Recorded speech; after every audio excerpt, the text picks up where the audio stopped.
You assess that that would work. You believe that there are levers and pressure points to kind of keep Iran and their proxies in a box that doesn't lead to full-fledged war. Now, I would argue that when Trump took out Soleimani, that crippled this network of proxies for quite some time, and now they're starting to flex as a consequence of Biden giving $6 billion to Iran. Well, I would argue that the elimination of Qasem Soleimani and Abu Mahdi al-Muhandis only resulted in the replacement of Ismail Ghani and Abu Faraq al-Muhammadawi, which the only thing that slowed it down is that Ismail Ghani, who came in to replace Soleimani, wasn't a linguist. He couldn't speak Arabic. So that's why. What did we actually create?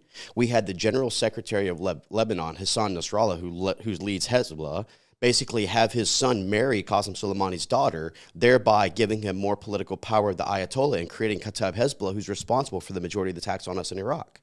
So this is not just, look, the bottom line is that we should have learned over the last 20 years, you cannot kill and defeat an ideology through bombs, bullets, and grenades.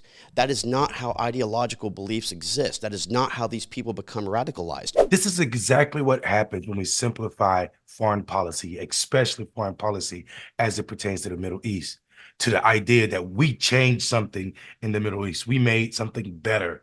We fixed broken relationships. When we say that, oh, Trump killed one person and this is why it's not a problem, or it wasn't a problem for America.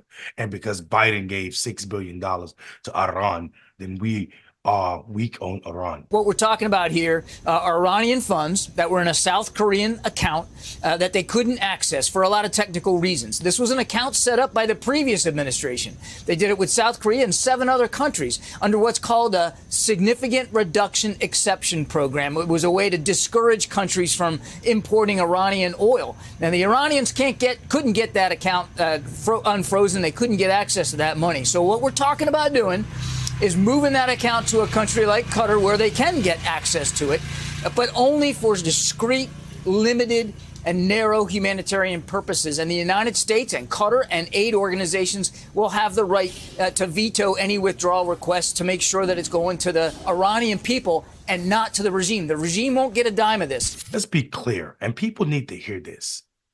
That was Iranian money. It was not given to any government official in Iran. That money is handled by third parties to ensure that people can get health services and other services, humanity services. So this idea that we gave them $6 billion is what I hear on the right so often. This is playing with words. The government cannot ever see any of that money. That money is strictly managed and also handed out, doled out by third parties outside of the government, other entities. This is not $6 billion being used for war.